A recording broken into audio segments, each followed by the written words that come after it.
ಗಂಡನ ಮಾಡಿಕೊಂಡೆ. ಮುಪ್ಪಾಗದಂಥ ಮುತ್ತೈತನವ ಕಟ್ಟೆ. ಗಂಡನಿಲ್ಲದಕ್ಕಿಂತ ಮೊದಲು ರಂಡಿ ಹಂಗ ತಿರುಗುತ್ತಿದ್ದೆ.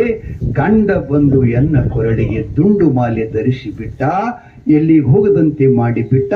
ನನ್ನ ಕಾಲು ಮುರಿದು ಬಿಟ್ಟ. ಗಂಡನ ಮಾಡಿಕೊಂಡೆ. ಎಂಥ ಸುಂದರ ಮಾತುಗಳು. ಇದು ಸತ್ಯ, ಇದು ಸತ್ಯ. ನೋಡಬೇಕು ಒಂದಿಷ್ಟು ಸತ್ಯ. ಸುಖ ಕಾಣೋದು ಎದರಾಗದ, ಮಿಥ್ಯದಗೆ ಅದ. ಕಬ್ಬಿನ ಗಣಿ ಇಲ್ಲ, ಹಿಪ್ಪಿ ಇಲ್ಲ, ತಪ್ಪಲಿಲ್ಲ ಅಂದ್ರೆ ರುಚಿ ಸವಿ ಬರಲ್ಲ. ರುಚಿ ಇಲ್ಲ ಅಂದ್ರೆ ಕಬ್ಬಿಗೆ ಬೆಲೆ ಇಲ್ಲ. ಏನು ಸತ್ಯ ಹಿಂಗದ. ಅದಕ್ಕೆ